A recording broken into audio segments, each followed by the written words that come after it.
Our aim today, guys, is to continue exploring graphing polynomials by factoring them, and this time I want to talk about how many roots a polynomial can have based on its degree. So let's approach that question by means of this example f of x. It's equal to 2x to the fourth minus x cubed minus 2x squared plus x. So right away we see that this is a 4-degree polynomial. It's degree 4. And we want to ask ourselves, how many roots does it have? Well, let's factor it. Factoring this polynomial, as is typically the case with 4-degree polynomials, is a little bit tricky. Let's start by factoring out something from the first two terms. We see that each of those first two terms has an x cubed in it, so we factor out an x cubed. That's what you see in the second line. What's left? 2x minus 1. That's where the x cubed times 2x minus 1 in the second line comes from. Now what about the last two terms in our original polynomial f as it's originally written? Those have something in common as well. They have an x in common. As a matter of fact, we're going to factor out a negative x from those last two terms. That's what you see in the second line. That's where that minus x times 2x minus 1 comes from in the second line. So now let's move to the third line. What do we notice about x cubed times 2x minus 1 and x times 2x minus 1? Each of those two terms has a 2x minus 1 in it. So we factor out that 2x minus 1, and that's how we get the third line. X cubed minus x times 2x minus 1. Again, we factored out that 2x minus 1 from each of the two terms in the second line. Well, what can I do to f of x in the third line? 2x minus 1, the two terms 2x and 1 have nothing in common, so I can't factor anything there. But x cubed and x, those each have an x in them. So I take an x out of each term in x cubed minus x, and I get x times x squared minus 1. That's where that comes from in that fourth line down there.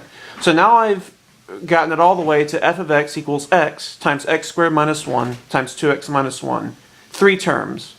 Where can I factor something? Well, x squared minus 1 is a difference of squares. So I rewrite x squared minus 1 as x minus 1 times x plus 1. And that's where that fifth line comes from. F of x is now x times x minus 1 times x plus 1 times 2x minus 1. Well, now I can read off the roots. If I make x 0, that makes the whole polynomial 0. If I make x equal to 1, that makes the second term equal to 0.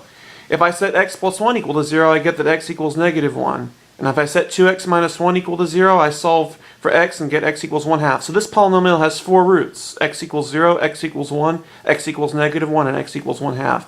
So how are we going to graph this polynomial? Well, again, it's a degree 4 polynomial. Our leading term test is what we use. 2x to the fourth is the leading term in particular. It has that positive coefficient in front of the x to the fourth. So at the ends, this polynomial is going to behave exactly like x to the fourth. As x goes off to negative infinity, x to the fourth stays positive.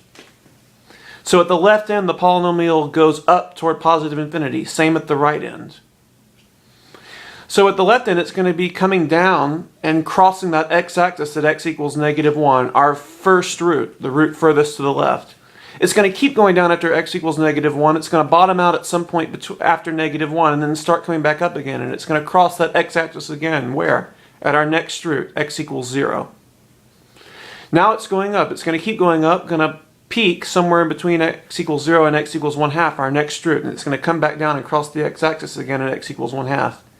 Going to go down, bottom out, then come back up, and it's going to cross that x-axis one last time at x equals 1, the furthest to the right of our 4 roots. And then it's going up now, which makes perfect sense because we know it's supposed to go off to positive infinity as we go to the right. So what do we see? Well, this polynomial has 4 roots. How many peaks and valleys does it have? It has 3 total, 2 valleys and 1 peak. Has 4 appeared somewhere else in this problem? Yes, this is a degree 4 polynomial. So this degree 4 polynomial has 4 roots and 3 peaks/valleys. As a matter of fact, a degree 4 polynomial can have at most 4 roots. It can have exactly 4 roots. It can have less than 4 roots in general, but it can have no more than 4 roots. And that's what we see illustrated here. This degree 4 polynomial has 4 roots. A degree 4 polynomial can have at most 3 peaks/valleys. And that's exactly what we see here. This degree 4 polynomial has 3 peaks and valleys. Why that relationship? Well, every peak or valley has 2 roots that surround it on either side. So the maximum number of peaks and valleys, it stands to reason, is 1 less than the maximum number of roots. What if we had a degree 7 polynomial? What would be the most roots it could have? Well, it could cross the x-axis at most 7 times. It could have at most 7 roots, or x-intercepts. It could have less than 7 roots.